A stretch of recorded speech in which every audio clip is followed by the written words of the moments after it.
Привет, Бим. Привет, Бом. Это Виталий. А это Эва. Так, какие у нас планы сегодня? Ну, многие наши зрители все жаловались, что у нас мясо да мясо. Просили приготовить что-нибудь вегетарианское.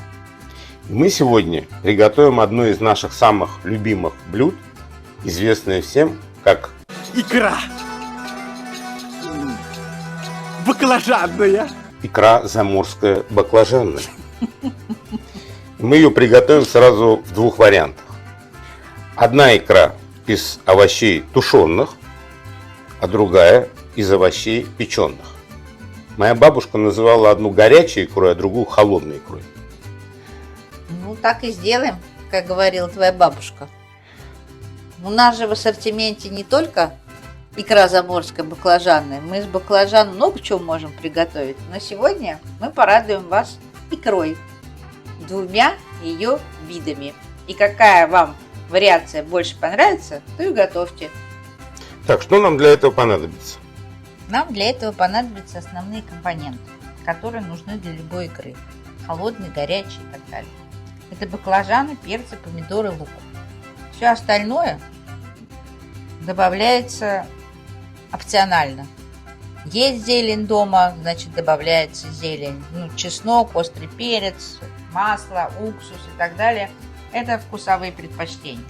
У нас сегодня 6 больших баклажанов общим весом где-то 1,5 кило, по 3 баклажана на каждый вид икры. Столько же по весу томатов. Томатов много не бывает. Да, 1,5 килограмма тоже. Это 800 грамм перца. Перцы мы взяли, обратите внимание, такие длинненькие. Это, кажется, сорт Рамира и зеленый. В Испании он называется перцы итальянские. Они очень вкусные, в них мало косточек, они очень сочные, с ними очень удобно работать. Но если вдруг их у вас нет, берите обычные болгарские перцы, никаких проблем. Так, 4 зубчика чеснока, по 2 на каждый вид икры, 2 острых перчика.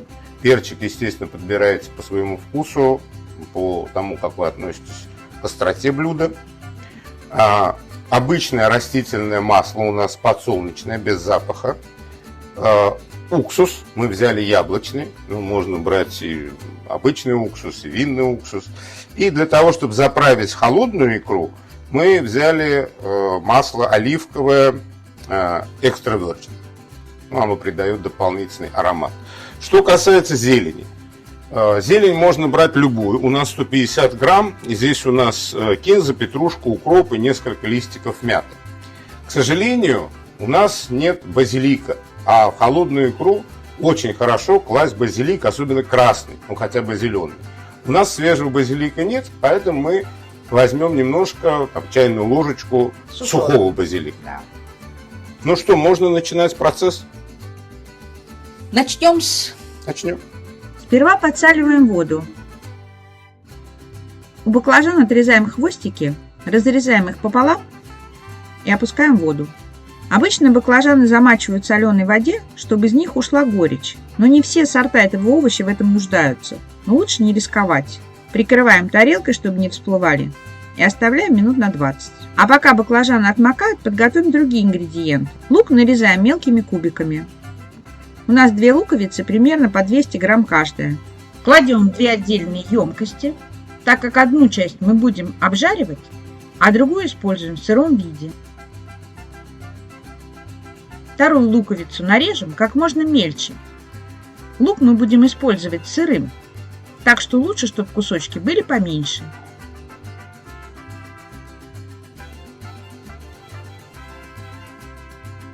Также мелко нарежем чеснок и разложим в 2 маленькие емкости.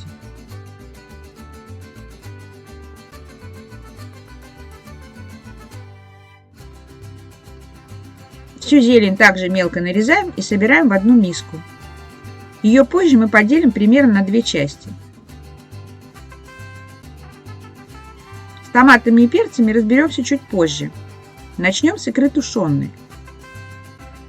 На сковородку выливаем 4 столовые ложки растительного масла без запаха. Выкладываем чеснок и слегка прижариваем. Важно его не передержать на сковороде. Как только почувствуете сильный аромат чеснока, добавляйте в сковородку 1 нарезанный лук.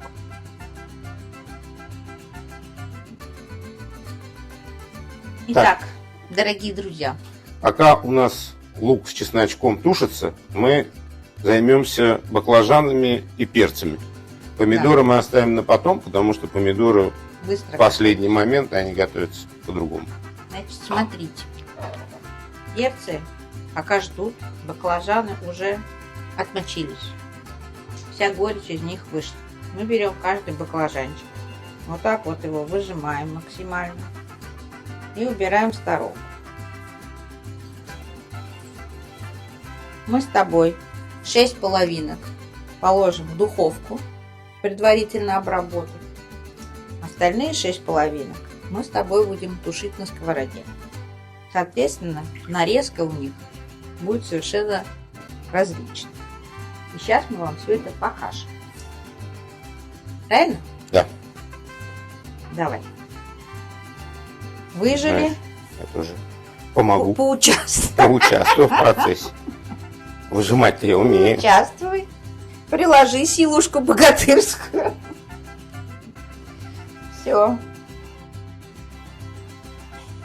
Так, Водичку можешь выливать. водичку можно выливать.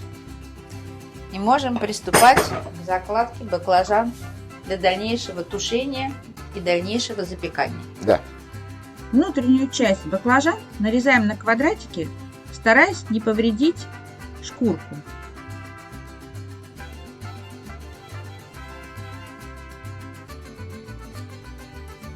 Выкладываем их на противень.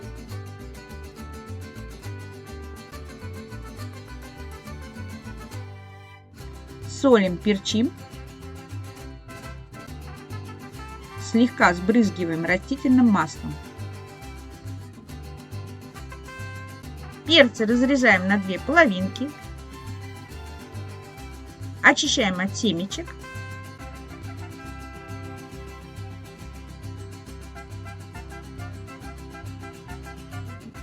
И тоже выкладываем на противень с баклажанами.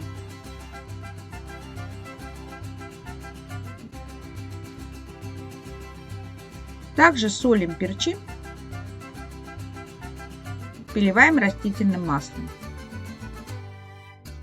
И отправляем все в духовку, разогретую до 200 градусов, минут на 20-30. 6 оставшихся половинок баклажан очищаем от шкурки и нарезаем кубиками.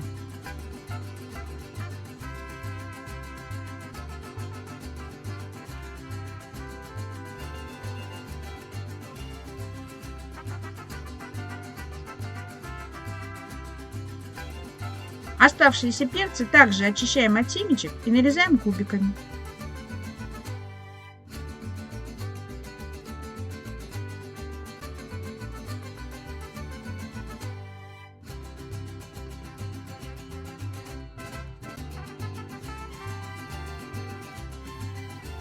Один острый перчик очищаем от семечек, мелко режем и добавляем к нашим перцам.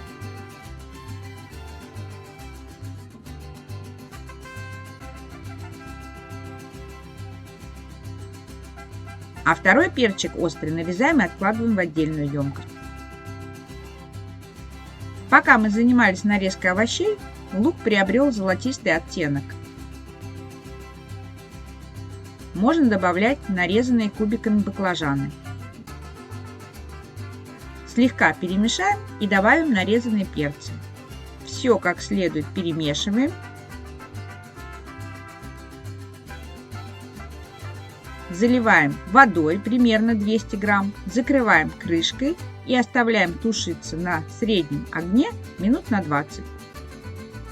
А мы тем временем достаем печеные баклажаны и перцы из духовки. Проверяем готовность. Баклажаны должны быть полностью готовы. Они легко протыкаются вилочкой, и мы видим, насколько они мягкие. Убираем овощи на тарелку. Противень нам еще понадобится для запекания томатов. На томатах делаем крестообразные надрезы для облегчения их чистки от кожицы. Выкладываем их на противень и отправляем в духовку минут на 10. Температура у нас по-прежнему 200 градусов. Пока пекутся томаты, возвращаемся к нашим овощам, которые тушатся на сковороде. Их надо посолить и поперчить. Делайте это на свой вкус, но не переусердствуйте. Лучше на последнем этапе добавить соль и перец, если это будет необходимо. С оставшимися томатами поступаем по-другому. Разрезаем пополам и удаляем черенок.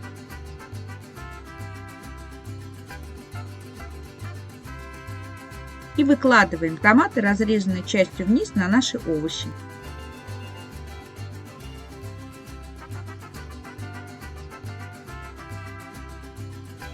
Закрываем крышкой и оставляем еще минут на 10. А за это время запеклись уже наши томаты в духовке. Достаем их и выкладываем на тарелку. Какие симпатичные тюльпанчики у нас получились. Итак, Наши овощи для холодной икры запеклись. И чтобы она была холодной, они подостыли, иначе с ними невозможно было бы работать. Можно начинать сборку. а для чего еще мы делаем эту холодную икру? В качестве какого гарнира, к какому блюду? Так мы ее готовим в качестве гарнира к шашлыку, к барбекю. Правда, делаем мы это на костре. Ну, думаю, что такие печеные овощи получатся не хуже. Ну, скажи, что мы, когда не имеем возможности доступа к открытому огню, и когда это делаем в духовке, не менее вкусно это получается. А мы сейчас попробуем. И к любому мясу, к любой курице и рыбе это будет восхитительное Это дополнение. я подтверждаю. Пробуем? Пробуем. Собираем. Собираем лего. Лего. У запеченных баклажанов ложечкой отделяем внутренности от шкурки.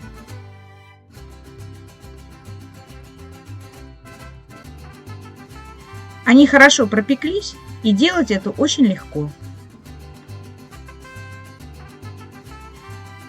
Складываем мякоть в отдельную миску.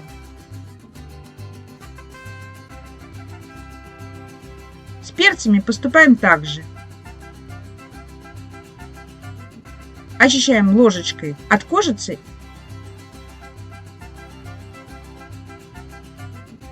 и добавляем к баклажанам. С запеченных томатов кожица также снимается очень легко. Нарезаем очищенные томаты на кубики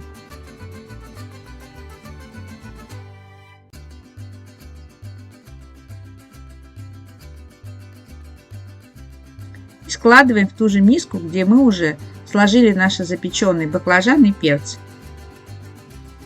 Так, ну что, все овощи почистили?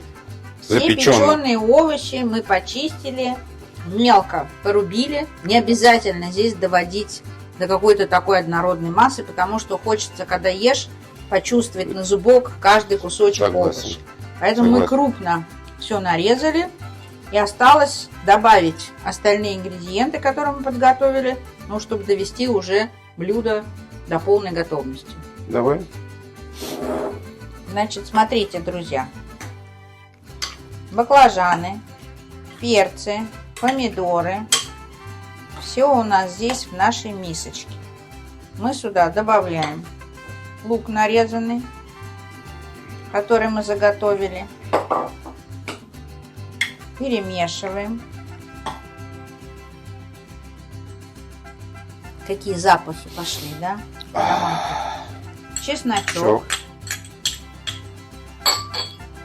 Перчик остренький. Вот. Это Сухая. базилик сухой. Да, сухой обещанный. Поскольку свежего не было. Так. Хотя мы присаливали, в принципе, овощи, но я думаю, что из-за того, что мы добавляем еще компоненты, нам надо чуть-чуть посолить. Немножко. Ну, посолим слегка, потом Ну да, всегда можно потом добавить. Чуть-чуть поперчить. Ложка 1 столовая уксуса. У нас яблочный уксус. 1 столовая ложка или 2? 2. 2? У нас столовые ложки маленькие. Хорошо. 2 столовые ложки Оливкового масла. оливкового масла.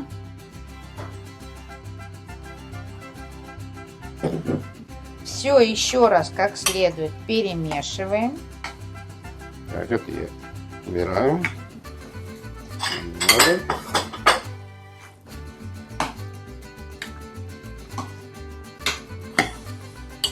А последний штрих, с вашего позволения, нанесу я.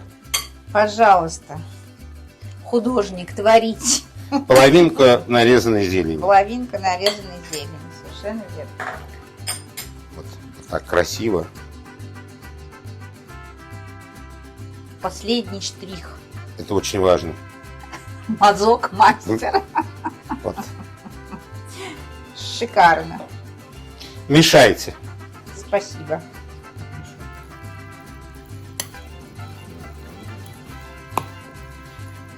Так, уже можно пробовать? Можно, можно. Дайте-ка мне. Еще как можно. Это предварительная проба, предварительная.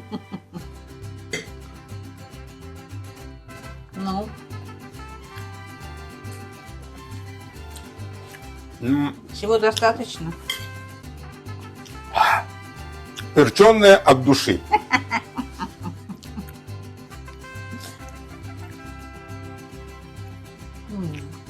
По-моему, отлично. Это разве от души? У каждого свой вкус. Восхитительно. Просто восхитительно. Для тех, кто любит овощи и является вегетарианцем, это просто чудо-блюдо. Очень рекомендую. Так, возвращаемся К к нашему нашему тушеному варианту. Томаты как следует пропарились, и с них легко снимается кожица.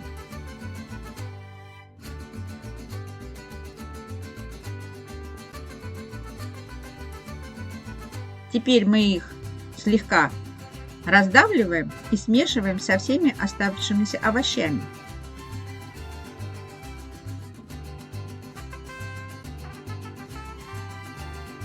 Добавляем нашу нарезанную зелень и перемешиваем. Оставляем нашу тушеную икру 5-10 минут с открытой крышкой, чтобы лишняя жидкость выпарилась. Все готово.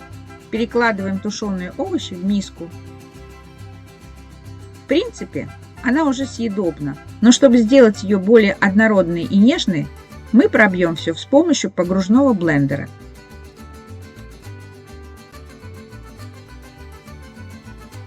Видите, какая она получилась? Икра заморская, баклажанная. Ну что, приступаем к самой приятной части. Самый любименький. Пробуем. Пробуем. Друзья, мы вчера приготовили ржаные булочки домашние, специально для того, чтобы нашу икру попробовать с нашим хлебушком. И если у вас возникнет желание, мы можем этим рецептом тоже с вами поделиться. Правильно? Мы же не жадные. Не жалко. Так, берем нашу булочку, разрезаем ее пополам. Я возьму себе вот эту часть Давай. семечками. Семечками. Так. И буду пробовать эту икру. Горячую. Хорошо. А я попробую холодную.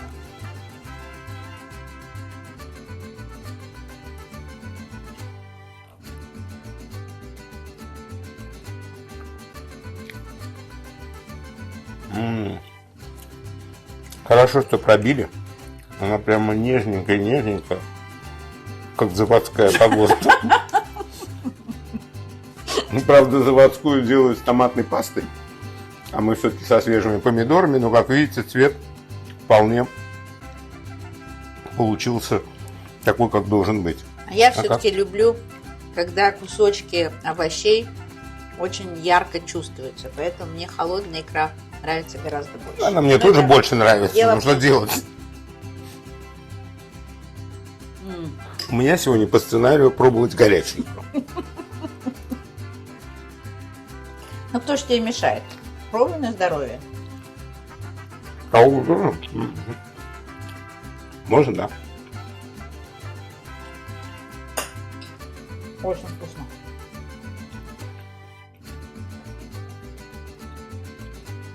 Вкусно, Отлично. Полезно. Очень легко переваривается. Идет с любым блюдом в качестве гарнира, в качестве самостоятельного блюда. Поэтому это вкусно с рисом, с гречкой, не обязательно мясо. Поэтому вариаций на тему вот этой вот икры баклажановой очень много. И мы вам очень рекомендуем попробовать. Ну, если вам все понравилось, приходите к нам в гости, подписывайтесь на наш канал. Не забывайте оставлять комментарии, задавайте вопросы, предлагайте свои рецепты. И главное, друзья, не бойтесь экспериментировать. Готовьте с нами, готовьте лучше нас и радуйте своих родных и близких вкусной едой. И не забывайте ставить лайки. До До новых встречи! встреч!